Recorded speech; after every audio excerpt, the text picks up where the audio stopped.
Ang kalabasa, hinati ko dito, tapos hiniwa ko siya ng ganyan. Yan.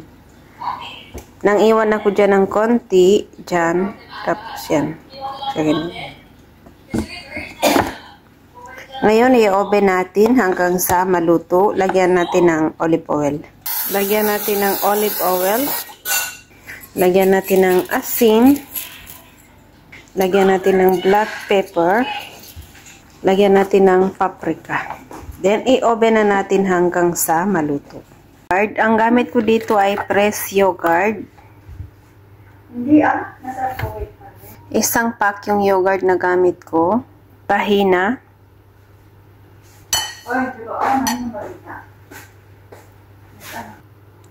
Lemon. Black pepper. Salt.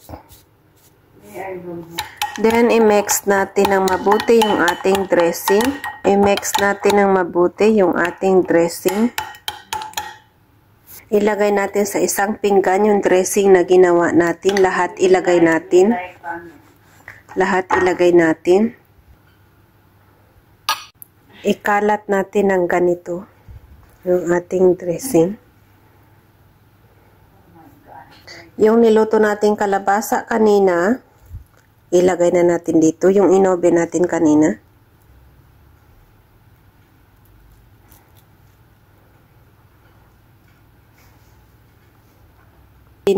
May dinurog akong pitasyo. Yung dinurog nating pitasyo, ilagay natin sa taas. Ibudbud natin sa taas. Maglagay din tayo ng pomegranate seed. Ikalat natin sa taas. So, yung pinggan, lagyan din natin. Lalo na yung sauce. Para maganda tingnan yung ating plating.